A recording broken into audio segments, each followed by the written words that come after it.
Welcome back Hi. to another episode of Thoughts May Vary. With two girls that did not sleep. That's fine. Because it's a new year. Because it's Is it, 2024. Yeah. What do you mean, is it though, cranky ass? Because I am still hibernating. I've posted about it 700 times, but it's not a new year till the spring for me. I'm in the exact same spot I was before. I'm hibernating. I'm not talking to anybody. I'm planting my little seeds, doing my little things, conserving my energy, going to bed. I was in bed by 8. I didn't fall asleep till midnight, but I was in bed just moping around. Guys, Meadow's super fun to hang out with right now. You should really hit her up. Yeah, I'm very sensitive right now. No one talked to me. I was on Do Not Disturb for 2 weeks. Yeah. And it was, 3 weeks too short. I really want to go back. You texted me one day and I didn't answer you for 3 days. And at first I felt like a tinge of guilt. And I was like, what? My phone was literally on. I didn't text anyone for 2 weeks. I've been on Do Not Disturb. I'm still working through responding to people. She's but popular. I wish it was the whole month of January. Remember when I used to take the whole month off January? It was the best. And by off, I mean just like social media and talking to people. No. When did you do that? Were we friends? Yeah. Were we? I did it for like 4 or 5 years in a row. And I swear it was like the first couple years of Mad Happy. So I must have known you. Oh, like you would just take off social. Yeah. Oh, you know what? I have gifts for you that I'll bring to you next week. Are you going to tell me what they are? No. Oh. Because I'm really proud of them.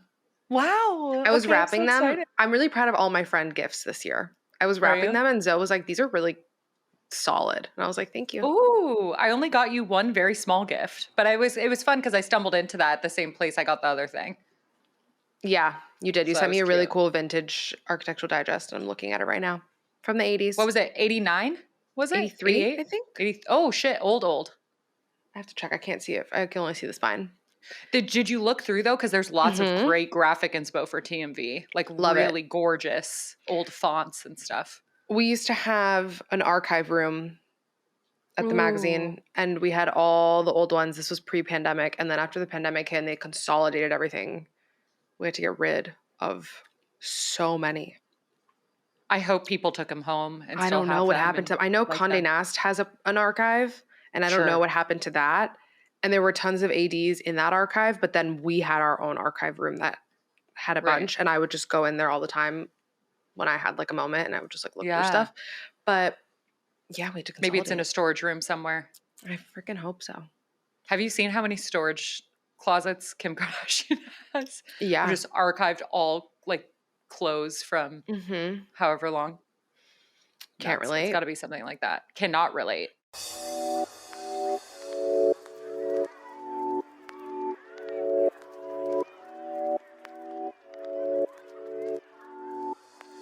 Tell me about your holidays. What are you unpacking? What's going on?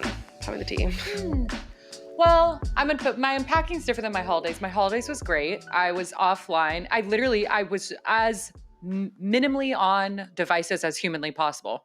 Great. It's the holidays in between, like right before Christmas through New Year's always feels very indie sleaze for me. Like it feels like I'm a teenager, like waiting to go back to school. And so I like read my like inner child or teenage books. I like mope around. I don't talk to anyone. Like it's my mom's birthday, so it ends up being like a lot of family time. Yeah. Like I kind of just do whatever the fuck I want. I get a little like cranky. I don't know, like a little yes, but also like spontaneous or like kind of flippant or like let's go do this, let's go do that. Let's like love. Kind of like lean into that side of things. I'm so unarticulate today because I didn't sleep. I don't know how we're going to get through this. Anyway. We are. Anyway, it was great. I'm so sad it's over. I honestly, unpacking today, just kind of showing up very sensitive. My heart feels so sensitive today. And it's nice because did you hear Mahal cry at the perfect time? Yeah. It's nice because I am for like the fucking 5th year in a row trying to do Yoga with Adrienne's 30-day January challenge, which I have yet to do all 30 days, even though I try every single year. But it's fine. We're doing it again. And this morning, her one was called Notice. So it was like noticing your body, noticing how you're showing up, blah, blah, blah. And I'll tell you one thing, I noticed that I am not grounded in my body right now. And so I'm very excited to be doing it and stretch it out and get more in touch because I've just kind of been off my game a little bit. But I also really noticed like how sensitive I felt and where my feelings felt in my body. And it was very nice to show up and do that first thing in the morning and kind of take the mental check-in, because then it adjusted the length of my meditation. It adjusted what I journaled about after, like my whole morning routine adjusted slightly because I took the second of space to figure out what I really am showing up with today. So I'm very, very excited to continue doing that because I think it'll just help me ground into all my practices again. You know, I did the challenge in November where I was really, really good in all of my routines. All went out the window by December. That happens. So I'm really easing back into it. So that's part of my unpacking. And then the other half is unpacking the fact that learning to communicate with your partner never ends. Never ends. And Aaron and I don't get in fights about it anymore, or fights about communication or things really, because we're so good at spotting it ahead of time. But there was like 2 times in the past couple days where he said something and I felt myself have an emotional reaction. And I was like, why did you say it like that? And then I was like, why am I emotional about it? And we could talk it out. But it's cool because it's like, oh, we've been together 6 years and I'm still learning different effective ways to say things so that, I mean, we're so limited by language and the way in which we interpret different words, and there's not a word for everything. And so we can say, Aaron and I have a tendency to communicate the exact same point in night and day ways, which I think is really beautiful and cool because that's how you like hold a mirror to each other and get other perspectives. But sometimes there's a disconnect where I'm like, that's not the right word for that. You're saying something else. And he's like, no, I'm saying this. And I was like, no, you're not. And so there's that kind of like figuring out how we communicate and then what's the best and most effective way to feel supportive by tailoring your communication. So it's cool. In no way is it fighting, but it's definitely like noticing an emotional reaction and then being like, why am I even emotional about that? That's not what they're saying. How are we saying it? How can we say it better? It's honestly kind of fun to work out because I'm not triggered. It's been fun and interesting and frankly like keeps things spicy and cute to kind of like still be able to work through things because it never ends. All we do, we've changed so much and we've changed together in a really beautiful way, but that means constantly assuming we don't know what the other person means, constantly assuming that maybe he means something. Like I'm always assuming that I don't know so that I can find out more and still respond and give him space to show up as a new person every single day. And we've been unpacking that a lot recently, frankly, in a really fun way. Like it's made a lot of really fun differences recently that have been like cute and sweet. Okay. Do you want to share any of those? It's hard to think of specific examples that aren't like more private, but just like little things. It's frankly, okay, here's a fun way to say it. It's basically helped us flirt more. Cute. So it's like the way we communicate, the way we show up, the way we like signal certain things and how we mean, like it's kind of changed. It feels more like lovey-dovey and flirty and cute and new, even though we've been dating 6 years. Yeah. Or are now married or whatever. You know what I mean? I get that. So it's been really fun. Yeah. Yeah. I feel like sometimes when we get into like these, I don't want to say funks, but when you just get maybe into complacent rhythms with your partner, it's really easy to just feel like you're on autopilot. And then because of that, at least I know with me, when I get into those modes, my patience becomes a lot thinner.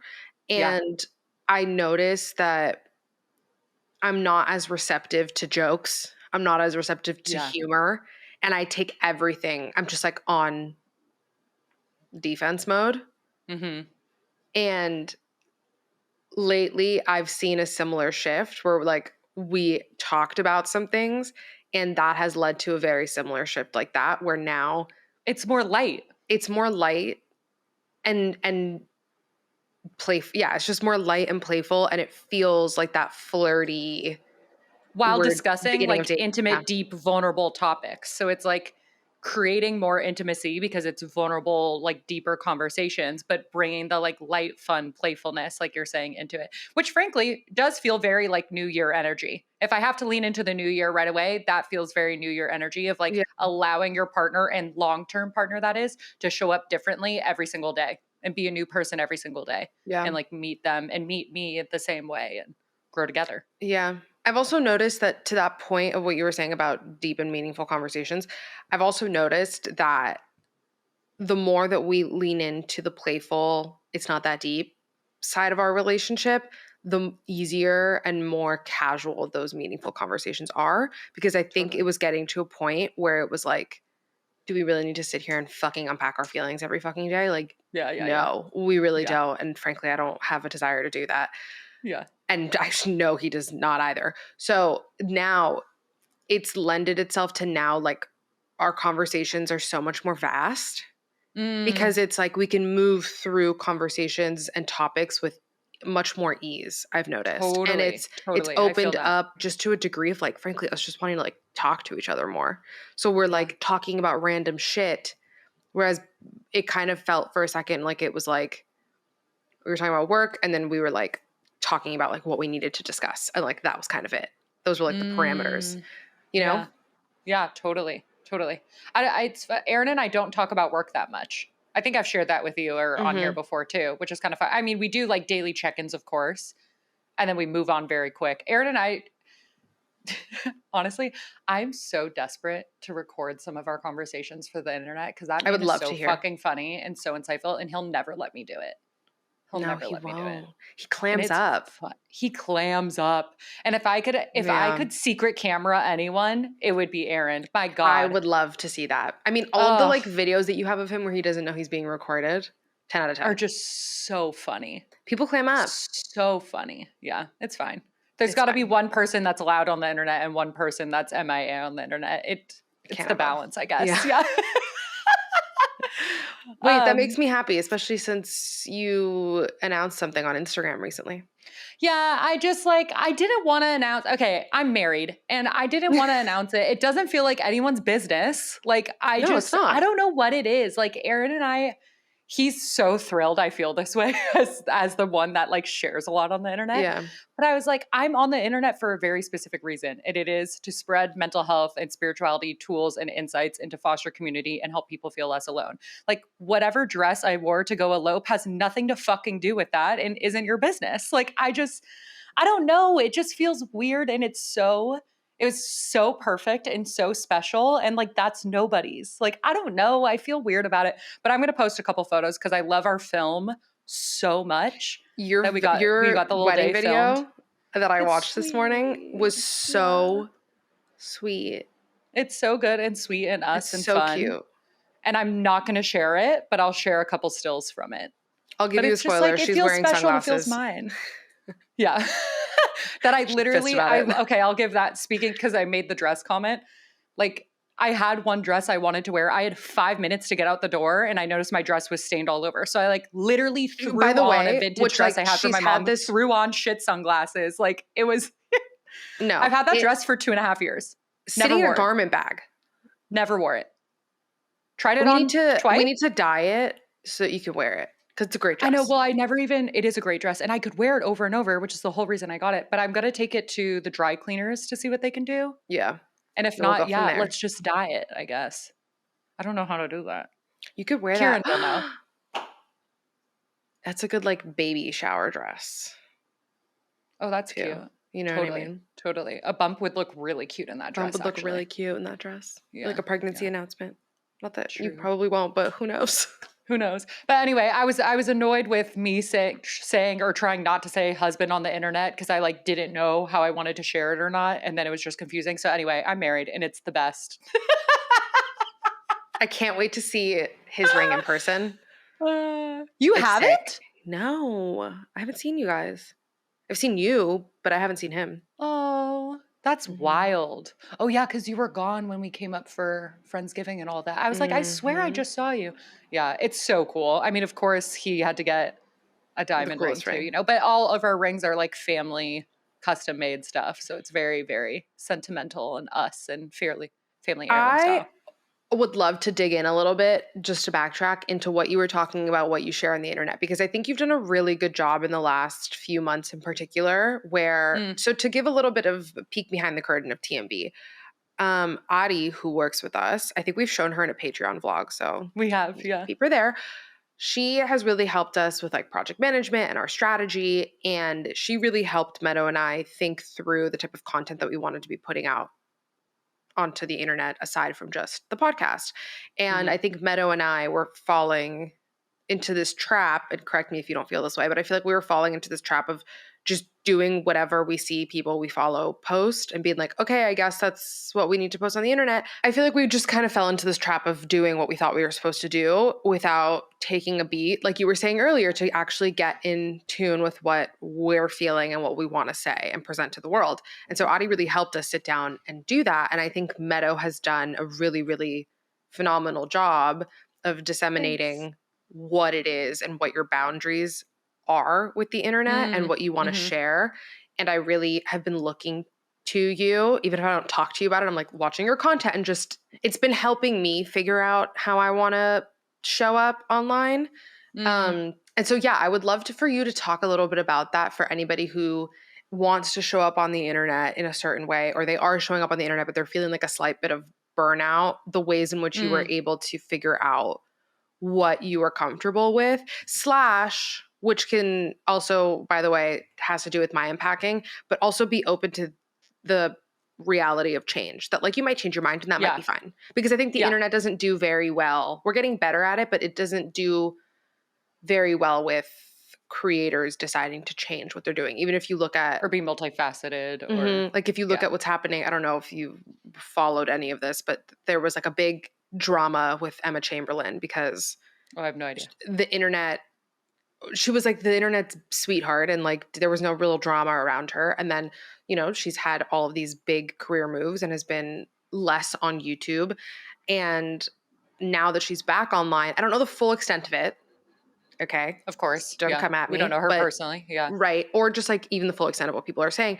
But my understanding just from clips that I saw on TikTok is that people just feel like she's no longer easy to relate to, that she, you know, has changed, which no shit, she got on the internet when she was like fucking 15. And obviously now makes millions of dollars and has a company and like lives a completely different life that she did when she was like in her parents' home. And that, you know, she's just so out of touch with reality. And I'm sure that there's been shit. I like her vlogs. I would never say she's out of touch with reality. Right. I think people were upset because she made a comment about how she doesn't check her bank account and how she has like an extreme measures of checks and balances in place where like she doesn't have to, like no one's going to be stealing money from her, but she has like, you know, like her parents have access to it, like obviously her accountant, whatever, like she has all of these series of checks and balances to ensure that she doesn't have to look at her account, because she was like, I have enough. She was like, my home was my purchase of my life. I have enough. I'm good with what I have. I don't need to be checking my account all the time because I'm not like I know what I can do, basically. And I'm not sure if there was more to the story that people had a shit fit because of, but that was the part that I understood, that people were like, this girl's so out of touch because she's like, I don't check but in my opinion, she wasn't saying it in that flippant of a way. But either way, my point of this is that I think that the internet really doesn't do well with letting people change. That is the only constant. I want to say something so badly, but I don't know how it's going to land. So I don't know if I should say it. I mean, please go ahead and we'll decide later. This is coming from someone who is objectively poor. Okay. So let's put that out there. The poor continuing to demonize the rich is keeping us to have no middle class. Like the fact that we watch someone grow and do something new for her life and set up her family in a different way and exist in a different world. One of my best and closest family friends is in her 60s, almost 70s. She grew up in the Philippines and literally got an orange for Christmas. And now she drives luxury cars and wears luxury brands and does whatever the fuck she wants. And I love that for her. If she got to turn it around and gets to play with money in a new way that is fun for her, allows her to give back in a different way and live her authentic expression, like, yes, babe, like how fun for you. Like that doesn't take away anything from me. That doesn't make me less likely to relate to you. I can sure feel that I have different stressors that you don't have, that definitely exist. But my fucking God, like if we just continue to demonize the people that get money, you will never get money. Like wow. Okay. Anyway. I understand what you're saying. Yes. There's nuance to everything. It's just my reaction to what you had to say. Rant aside, the tool that's allowed me to be able to do that and figure out my boundaries and show up and whatever is thanks to Ari because she initiated it, but it's a tool we talk about all the time, which is finding your fucking North Star and defining your mission statement. Like in the same way we did the unpacking future planning and defining a mission statement for where you are in life right now. Oops, sorry. It doesn't have to be forever, but right now, where you're at, where you're going, and using that as a roadmap to do different things. Ari asked us to write an internal mission statement for how we wanted to show up specifically on TikTok in one platform, one mission statement. And she said, you don't have to share it publicly, but for yourself. And she gave us a format, which is I am blank and I'm here to do or help whatever blank. And that has been, I don't know, that changed everything for me. Because if I can disseminate everything back to my thesis, back to my mission statement, it becomes real clear what's supportive and helpful for that and what isn't. Granted, I like to play, I like to explore, I like to meet at the moment where it's at. If people are going to ask me about my skincare, that is my other greatest passion in life. Does it have anything to do with mental health? No, but it makes me so happy and it's so fun. It is my absolute pleasure to share about it if someone asks. How cool is that? The other day, I haven't posted it yet. I filmed a what's in my bag. Why? Because I missed old YouTube. Nothing to do with anything, but I kind of missed old YouTube. And frankly, what's in my bags feel pretty intimate to me in a cute way and a peek into someone's life. Like so I'm keeping room for openness. I usually sit on things and let things sit in my drafts before I post them right away to figure out if I like it or not. But like having that internal compass and mission statement to come back to has brought so much clarity. In fact, I'll even share what mine is because I don't share it publicly. But if you've made it this far, you're clearly a homie, so I'll share what it is. I'm a mental health witch here to bring people closer to their authentic self. And that's it. And everything I do, I try to come back to that. Because the witch part just ends up being the spirituality part, which I identify more as a fairy than a witch. I digress. But it just, it's such a fun way to just just gain clarity about it. And then it makes my time offline or the things that I want to keep offline so precious. I don't know. Aaron was talking about how, was it Paris? People were getting very upset because in Paris at the ball drop, not one person was like present in the moment. Every single person was like this. And there was like maybe one couple hugging and holding each other. And he was like, in the 90s, you saw everyone like celebrate and turn and kiss and like be in a community like you're at a concert. And now it's just all like this. Yeah. And so wanting to share on the internet and knowing exactly what I'm there to do and help and share allows me when I'm offline to like fucking live in that offline. And then that's where I gain the motivation, inspiration, insights, downloads to authentically bring to what I'm trying to share. Like it ends up feeling so supportive. It's like helped me find this balance. It's helped me define parameters. Like if anyone is trying to post on the internet, like that has been such a helpful practice that Ari made us define, all thanks to her. And I'm in my TikTok era, I guess. I posted for like 1 month on TikTok and I have more followers than I've been on Instagram for like 10 years since I was in college. And not saying that like I was always trying to grow or it's all counts or whatever, but it's just kind of like it's a fun new platform that I'm having fun on again because I was and I wasn't and I was and I wasn't. And that's really helped. That's helped me stay consistent. Yeah. Well, I heard somebody talk about that recently on TikTok where they were like, just throw shit at the wall. Like they were like, I understand that us social media managers telling you guys to post 2 videos a day, 7 days a week or 6 days a week sounds like a lot. But they were like, but that is frankly one of the best ways to just make you be consistent because it makes you think less about what you're posting. And not to say that you shouldn't care about what you're contributing to the internet, but just in the sense of don't get so caught up on like, because if you're saying, I'm going to post 1 video a week, then that whole week you're thinking about the hours that you're going to spend on this video and the hours you're going to spend editing it. Just fucking throw shit at the wall and see what sticks. And not even see what sticks, whatever makes you happy. Whatever is easy for you to talk about. Is the new 9-to-5 trap. I'm just saying. It really, the way it's acting now, did you see that one TikTok going around that are like the TikTok shop is giving mall kiosk vibes? Yes. Because it is. Like, it really is. But it's funny between like how I show up, between what I was unpacking with communication, with how I spent my holiday break, like everything for me. I mean, I just beat a dead horse over and over again. It's all about presence. It's all about being here now. Like when I create space to have presence, to connect with myself, to like really listen to where I'm at and how I'm showing up. There's space between myself and my emotions so that I can approach a conversation with Aaron with so much more love and compassion for both of us. There's space for me to understand like where my boundary is with trying to communicate on a digital space or an in-person space. Like everything comes down to these little pockets of like absolute presence with myself. And it like you just see the way it bleeds into everything. I know it's my North Star, and I know it's probably so annoying to hear me say this over and over again, but it's literally the answer to everything is to like meet yourself in the present moment for myself. But let me just be so bold to say it's probably the answer for everyone listening to this too. Okay, wait, then can I please tell you what I'm unpacking, because it literally leads perfectly into it. So I'm going to talk about something really quickly that leads up to what I'm unpacking, but Meadow just set me up perfectly.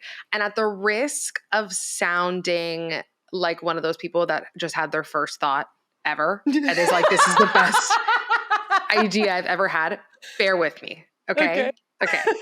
Because I'm going to tell you this and you're going to be like, no fucking shit, idiot, but bear with me. I'm sure I'm not going to say it, but okay. You will. Have you ever heard of the end of history illusion? I don't know. Maybe not. Okay. So I'm currently reading Psychology of Money, which is a phenomenal book. And it talks about this concept, which is not specific. Like he didn't come up with this, but he's talking about this concept. So the end of history illusion is what psychologists, why do I feel like that's not a word? It is. That is definitely a word. It's definitely a word. I just had one of those moments where the English language failed you. Completely failed me. Anyway, the end of history. Sleep, remember? We didn't. The end of history illusion is this idea that psychologists say is basically how people have the incredible ability to be acutely aware of how much they've changed in the past, but continue to underestimate how much they will change in the future. Beautifully said. Okay. So it was talking about this, and Daniel Gilbert, who's a Harvard psychologist, has a TED Talk about this. And there's like a 6-minute little clip about this particular situation that we're talking about. And he basically explains that we walk around with this illusion that we, in this present moment, are the people that we were meant to be and the people that we're gonna be. And our personal history ends in this moment. Yeah. And for now, that can be true. For now, it can be true that we are who we've always wanted to be. But then you think about all the decisions that we may have made as past versions of ourselves that we thought the future version of ourselves would be super happy with, and we're not. Whether it's something as small as getting a tattoo or choosing to go down a particular career path or even a marriage. There's all these decisions that compounded were like, oh my God, I can't believe I thought that I would want that. And now I'm stuck because we think too, like, we can't do anything about it. Now we're just here. And so I was just thinking so much about it because it's such a duh concept that I so often forget or fall trapped to. I've done all of this work on myself and I'm so self-aware that of course I am the most like me version of me. Do you know what I mean? Even though I consciously know that we're all works in progress, and I literally have a fucking mental health podcast where we talk about all we're going to do is keep changing. Yeah. But in the moment, I'm like, no, I know the answer. I know the answer. And so it's just, I've been chewing on that. I read it. I was reading about this last night in bed and I just started laughing and I was like, that is fucking hysterical. And so is there a specific facet or avenue or like example that came to your mind that you saw okay. Can you share it? Or so no? yes. So that's what I was going to share. But the point of all of it is that what I just added, the point of it is that we're all works in progress, even though so many of us walk around thinking that we're a complete product. And the key to it. I think that's more insidious though, and not in a negative way. Maybe that's the wrong word, but I think that's more unconscious than most people are privy to. Because I think someone would hear that and be like, I don't think I'm I have so much work to do. Like, I don't think I'm done. But I think subconsciously people act like you're saying that this present moment of them will always be how they think and feel and move forward and what beliefs they have and patterns they have. I think it's a little bit more Yeah. Insidious isn't the right word, but you know what I'm trying to say. Yeah. I feel like I'm watching you draw like the roots of a tree and how Exactly. I it was like, just it's goes like, into different. yes. Yes. Yes. 100%. And so what it talks about and what Daniel Gilbert and what Morgan Housel, I think is how you say his last name, talk about in the book as well, is just the key to it. And Morgan Housel is specifically talking more about the way that our financial plans are going to be changing. So like that's how he's using this example. But one of the keys to it, I think, is just applicable to everything. And what I said earlier, the one constant that we know is that change is going to exist. So I think the key to this end of history illusion is to accept the fact that you are going to change your mind. And then when you do inevitably change your mind, move on as quickly as possible. Because that's where that trap starts to happen. And so that's where I've been relating to. I mean, think about the phone call we had yesterday, which is why I was laughing when I was reading this, because I was like, this is exactly what I was talking about with Meadow. And to clue you guys in on what I was talking about with Meadow, I was basically just like recapping how I feel like 2023 was. And I was like, I have felt, and I made a TikTok about this, where I was like, I feel like I spent the entire 2023 fucking journaling. I was just fucking journaling. I was journaling away on all my little plans and everything I wanted to do. And you know what I didn't fucking do? The majority of the time is actually take action. Okay? So this is the year that I take action. I'm going to execute on the fucking ideas and I'm just going to do more. And I don't say like do more in the way of like hustle culture do more, but quite frankly, like I got to do on those ideas that I was thinking about and journaling about. Right. And so we were talking about this and so I was thinking about that. And then I was thinking about just how that has stunted my progress, particularly in my career, and how that's like very self-inflicted. And I then was reflecting later on just the few years that I've been a freelancer. And I don't mean to sound, you know, I'd never talk about regrets because I just don't, not that I don't believe in them, but I just think point A got us to point B. We have the lessons now. But in the spirit of if anybody else is feeling similarly or is currently in a moment where they feel stuck and they feel like they can't make a change, you can. Because think about all the times that you had to make a change in the past and you're going to continue to have to make a change in the future. And the particular example that I'm thinking about is when I quit my job to become a full-time freelancer. I went into magazines since I was fucking 13. I was like, I will be Anna Wintour. That will be me. She will be me. I will be her. That is the plan here.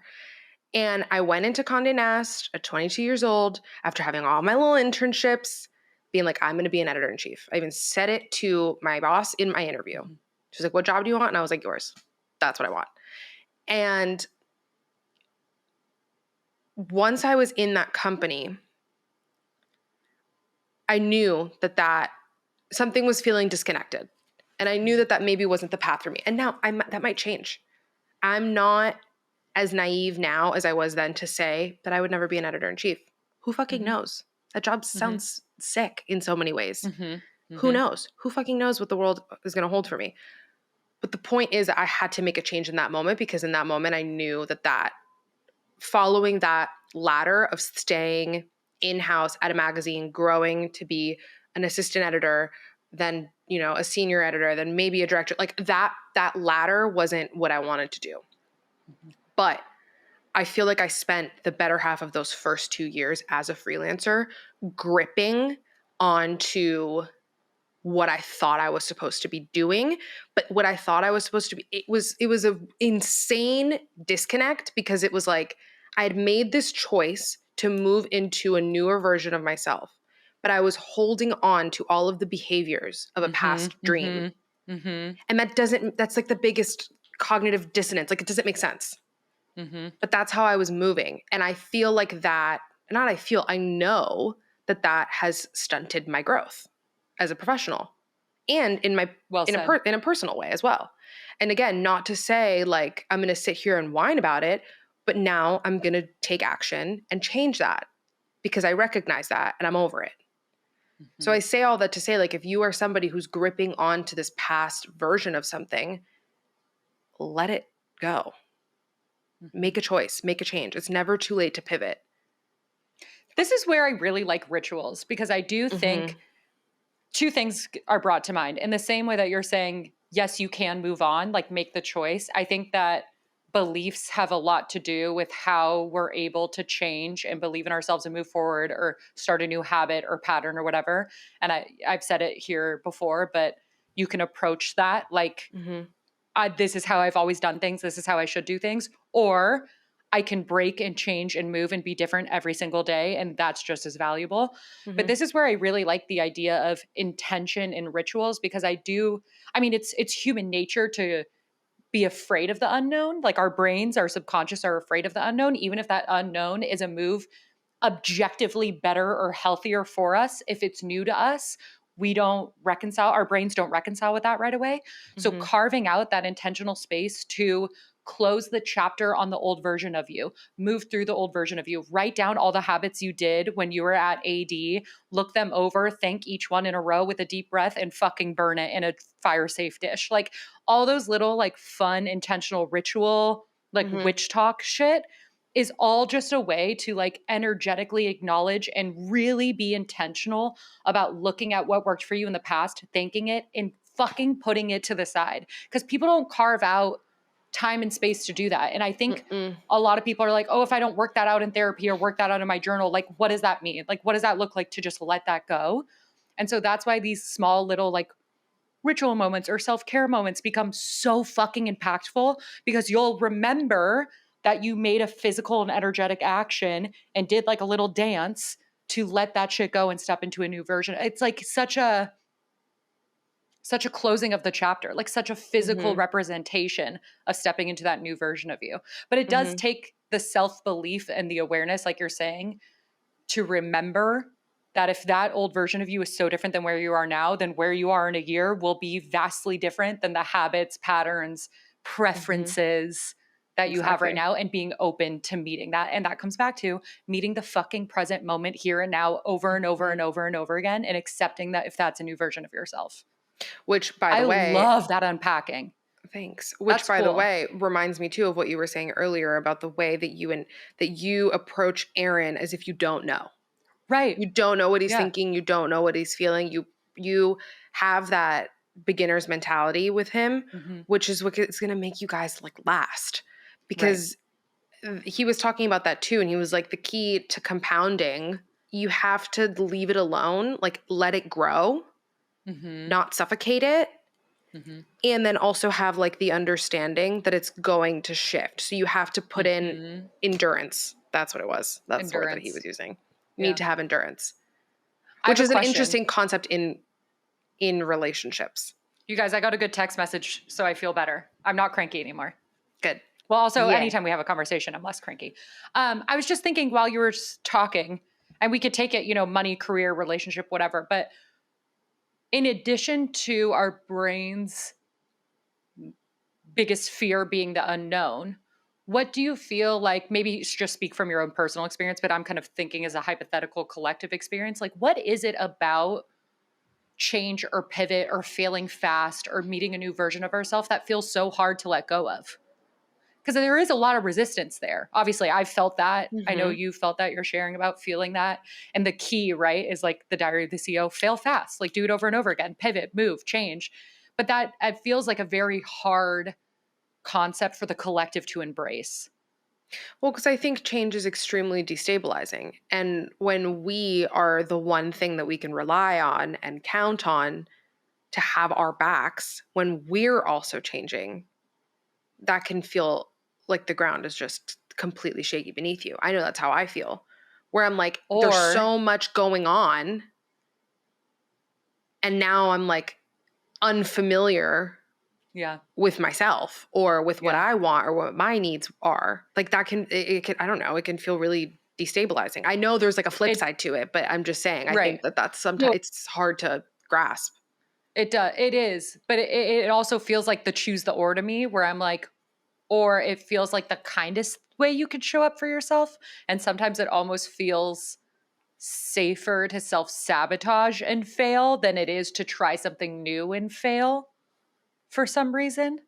I don't know. It's interesting. I'm sure it's different for everyone, and depending on, like you're saying, like whatever facet in your life you meet it with. But man, I don't know. I feel like that ability to meet yourself now over and over and over again and change every moment and run with that change is like the fucking key, man. It's the fucking key. Because Yeah. I'm big on I used to really, really be into, in my early 20s, I listened to a lot of Oprah's Super Soul conversations because I Mhm. like to listen to successful people share their story, because you realize like people don't reach success till their 40s or 50s, or they start all over. Or it's kind of fun to see everyone's journey is wild and like a roller coaster. And it's fun to be reminded of that in your 20s when you feel like you have to be on a linear path.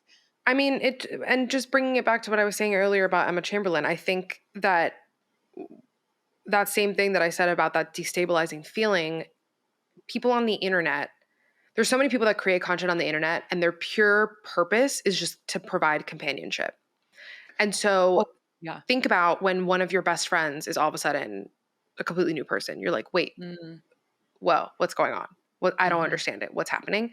And so Hmm. imagine this person that you've attached yourself to, someone like Emma Chamberlain, who is showing these like really intimate vlogs, and you feel like you're her best friend and you feel like you know her and you have access to her, is now A, not giving you as much access because she's not posting as much. Hmm. B, her boundaries are probably a lot firmer in terms of like not Hmm. showing who she's dating or, whatever. And also like her lifestyle is now something that you can no longer relate to. Hmm. And you're like, what's going on? And so I understand why people's innate reaction is to feel angry and feel like this sense of betrayal, but it's completely misplaced because it's not her job to be your best friend, and it's not her job to make you feel comfortable within your own life. Or Now, your if projection of who she is. right. And again, like take this with a grain of salt because from my understanding, people were just pissed about the money comment. It could be a lot deeper and I didn't Sure, sure, look sure, into it enough. But sure. if that is the net of why people are mad at her, it's absurd. Because it's like this is a 23-year-old girl who is navigating a very new life circumstance. Like In a the book. very short amount of time. In a very short amount of time. In a very, very short, I think internet fame is so bizarre because we just underestimate the amount of people that are having to go through this massive shift of what that means. And I know that it's like a grass is greener scenario. And I know that it's like people could easily say, oh, well, like poor them. What are their problems? And there was another fucking quote in this book that I wrote down that I was like, that is so true. It was like every job looks easy when you're not the one doing it because the challenges faced by someone in the arena are often visible to those in the crowd, Mm-hmm. which is super true, Mm-hmm. especially in like a Well case said. like this. You know what I mean? Mm-hmm. Absolutely. But In this, yeah, we got to let people change. let them. yeah, Let them. in the same way that we often speak to wanting or wishing or trying to figure out how mental health education and information could be taught and disseminated, or how to be a critical thinker and how to look at this and how to show up for yourself and why self-care is different for everyone. The way that tech is blending more seamlessly into our daily lives, I think is going to require us to have formal education for what's that word? Parasocial. Parasocial relationships look like, how to find a safe community online, what expectations and not to have. Like, this is a very new endeavor for all of us. How the fuck do we not provide resources, education tools? Erin said something brilliant to me the other day that was sort of like this, and now I'm going to totally forget the context. But it was something along the lines of, well, like, has anyone ever taught you how to use it that way? Or like, has anyone ever, and referring to something on the internet. And I was like, no, like, where would that be? Who would be that resource? Who's Mm-hmm. responsible for that? Like, is it schools? Is it Facebook? Is it the people making it? Is it content creators that, like, who's responsible for that education? But I think the education in and of itself clearly is necessary because it's Mm-hmm. harming both sides. It's harming viewers and consumers, and it's harming creators. So Mm-hmm. how do we find from the start ways to teach people how to critically consume, how to find conscious community, what expectations to have, like how to move through. Like these feel like very necessary tools to being a human in today's day and age. If you're a parent and have a kid in school or you recently graduated from school, I would love to know if any of these things are being implemented within the school system because I frankly have Yeah. not I know my looked into it. mom's, I think I've shared this on here before, but I know my mom's school has a social, emotional, behavioral wellness teacher. Mm-hmm. So I know they're teaching some concepts like that. But yeah, this like No, but specific to the internet and navigating the internet. tech safety, no idea. Couldn't tell you. I'll let you know in a couple years when I have a kid. Anyway. Yeah. Change is inevitable. The way to end every podcast. Anyway, yeah. That's, I don't know though. I don't know. Crazy. All those stupid, like, if you have a podcast, you say this. Very interesting stuff. I think I have to bite my tongue a little bit, but I'm working on some projects that have to do with a lot of these kind of things in terms of how do we educate people on these concepts? What's the most effective way to do that? How to include everyone? How to disseminate that? Who's responsible for it? So I really, really love to hear people's opinion. Like DM us if you have opinions or insights to this at all, because that's going to directly help me with a cutie little project I'm working on. It's a weird space to be in. Also, I mean, just, end it on a happy note. My cousin and I were talking the other day about something similar, but not exactly this. So we were talking just about like where growth in career, growth in life, whatever. And I was telling her, I was like, I know, again, this is something that everybody says, but we fail to listen. What the fuck just happened the last 3 years? Right. What the fuck was that? Okay. Right. Like I feel emotionally, physically, energetically, spiritually fucking stunted. Whiplashed. What the fuck was that? Bullshit. Yeah. Okay. Yeah. And we have become so flippant with saying it, but it's fucking true. So we need to cut ourselves a little bit of fucking slack and have a little bit of grace in that process. And I feel very similarly like with just the entire conversation now of change, because it is like those 3 years. I mean, the amount of personal growth that I feel like I've had in those 3 years is wild.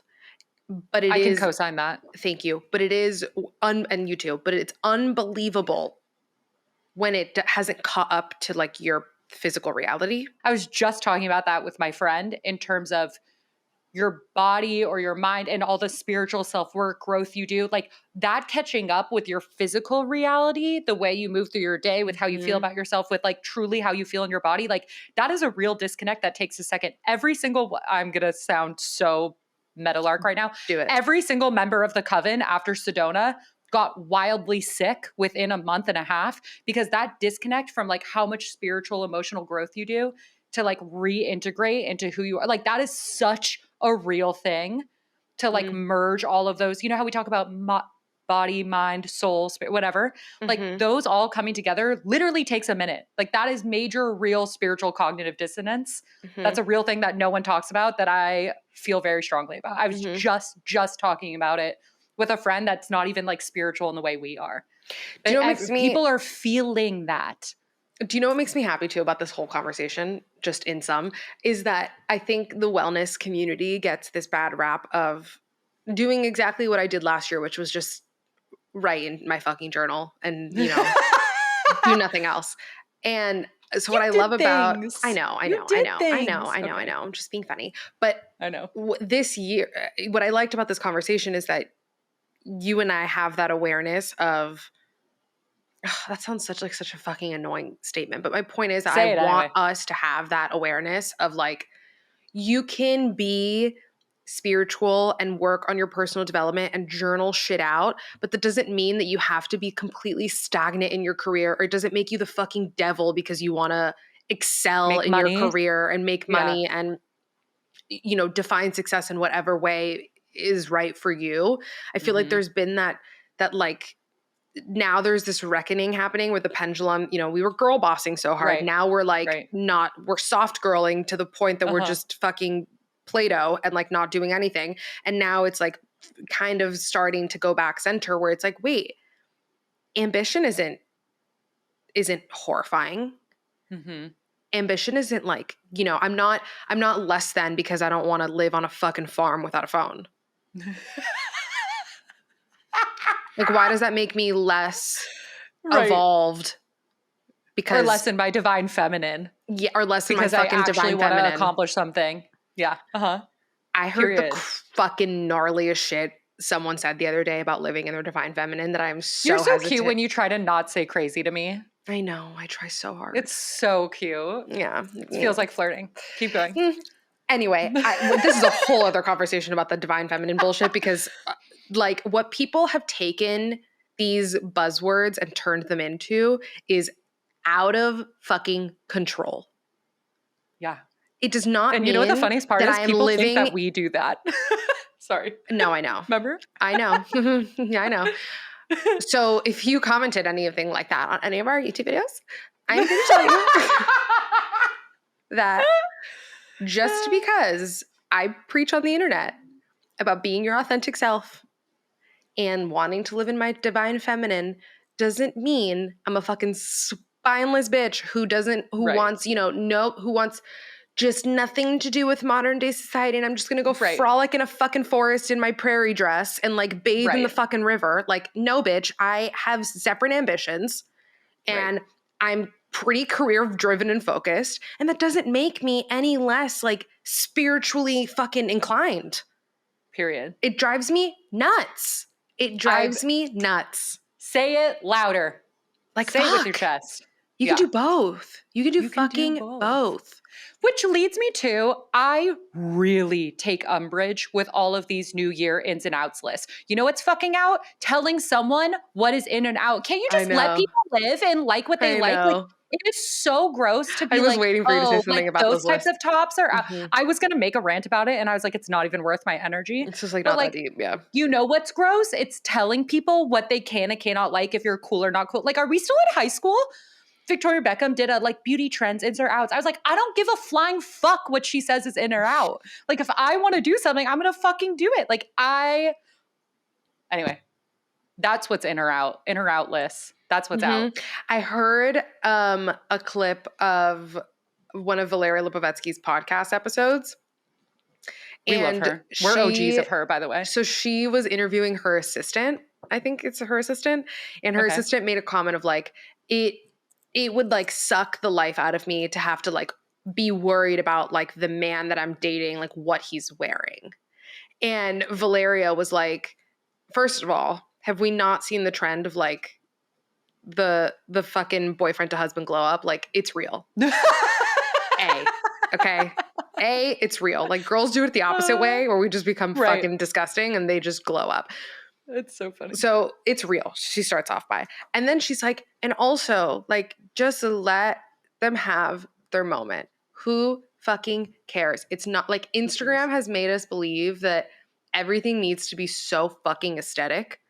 And if it's not, like, you're a loser and your man is a fucking loser too. And like she was like, do we all forget like Gary's Balenciaga fucking hoodie phase where that's like all he wore? And it's like just and then Jay Shetty and his wife were also talking about this on their episode where she was like, I can't tell you how much I related to that. I knew you would. Where he was like, yeah, I don't go to you for fashion advice, and she was like, no, you shouldn't because I don't like half the shit you wear, but you like it. So why are you? I'm not going to lie to you and tell you, Aaron but I'm going to tell you if you like it, wear it. No, exactly. Zoe and I do the same thing. Like he'll buy something and I'll be like, do you want my opinion or not? Because I don't like it, but if you like it. Wear that shit proudly. Who cares? Right. And now he just explains to me what he's going for or why it's cool to him. And I'm like, that's fucking right, babe. Tell them. They don't even know. Right. You got 3 Salehi Bembury's. They don't even fucking know, babe. Who knows? And I'm like, ugly Crocs. Care less. Like, who cares? Exactly. Slay, Aaron. But he's so cool that like, yes, bitch, you are so cool. Like, I love it. Like, I just remember when I was single and I was in the dating pool and little birdies in my ear would be like, oh God, I can't believe he showed up wearing that. Or like, I can't believe he did that. And then like, I let it get to me. And then I was like, wait, I don't fucking care. I can't believe you care. I can't believe you would say that about someone. Like, that's how I feel now. Like, you know? If he's not walking in with his fucking dick out, like, I don't care. Right. And in fact, I have so much respect. We've said this again before, but like people whether or not your style is something I'm into for myself or not, when you show up like yourself and you tried and you put something together and you looked in the mirror, this is what my mom always says. If you see someone whose outfit you hate or is crazy, you know that they looked in the mirror and went, yes. And that to me, I respect so much more, which again, yeah, it's not every day. It's like, whatever. But I respect that so much more than just like trying to buy whatever's in style and like fit in to what you think is cute. Like, do something for yourself, put something together weird, look at yourself in the mirror and go, yes. Like that is so and cool. Listen, just for all the fucking bitches on here who are like, oh my God, Gabby, you care. Yes. Obviously, when my boyfriend puts together an outfit that I love, I'm like, wow, hottest man on planet Earth. Like, of course, I think it's attractive when my boyfriend wears a cool outfit like that I like too. I have eyes, okay? Like, I'm also not pretending. But like, again, is it gonna make or break my day because he wore something that I don't like? Do you know how ugly I looked in my sunglasses when I eloped? There's the stupidest fucking sunglasses I could have chose to wear. I look so ugly in them. Look how he's looking at you in the video. Does it matter? So in love. Like, no, it's so cute and funny that I had 5 minutes to pull anything I could find together and run to the courthouse. Like, it's so cute and so special, and we felt good together. Like, it doesn't fucking matter. Plus, Becky, who works at Chanel, told me I'm more chic because it looks like I could care less. And I was like, I really couldn't because I had no time to care. Yeah. Anyway. I don't know. Really, you know what's funny? We should really just make sure on days like this that we record for like 2 hours because the first hour we could scrap. By the second hour, we're really in the groove. Like you always turn my mood around in such a way that I'm like, we should bank more time. Or like just chit chat, talk shit for 30 minutes off record and then press record. I know. I feel like the last 30 minutes of this, people are going to watch and be like, just fuck already. Because we're like so excited to be here.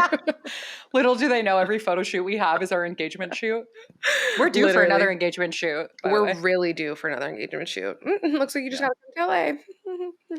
Oh, I have a whole list of like things I need to do in LA, but I need to come up and stay for like a week. So I'm thinking maybe. Okay. It depends on when our thing is going to happen or not. Well, girl, you got to tell me because I have weddings for the next 3 months. Shit. I'm going to be traveling. I forgot. Hey, do you want to get an Airbnb together to the wedding we're going to together, or do we want to get a hotel? I think we should look into it. Maybe we can ask. I think that could be really fun. I think so too. We'll talk offline. I have some ideas. Okay. All right, bye. Thank you so much for listening. Well, now that we're in a good mood, bye. If you made it this long, thanks so much. Yeah. Thanks so much. Thanks for sticking with us. Rate and review. Please subscribe to our YouTube channel. Check out our Patreon if you want any additional exclusive content. Send this episode to a friend. Tag us on anything that you post on Instagram. DM us. Good job, baby. With ideas or guests that you'd like to see. Also, go on our new and improved website. Yeah, which baby. is beautiful. She's cute. Thank you, Adi. And you can move little things around and play with them. Make your own play on that fun. website. Go to our contact sheet. Send us in questions, themes, guests. Talk to us. Tell us to go fuck ourselves. Who cares? Tell us to kiss already. Here. Yeah. Okay, love you. Bye. Love you. Bye.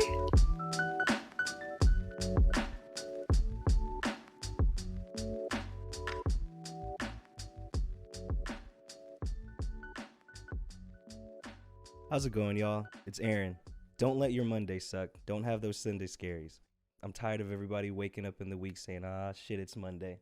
You know what goes down? TMV releases every week on Mondays. Make sure you rate and review wherever you get your podcasts. And if you're watching YouTube, yes, TMV has a YouTube. Be sure to subscribe and ring that noti bell and never miss a thing.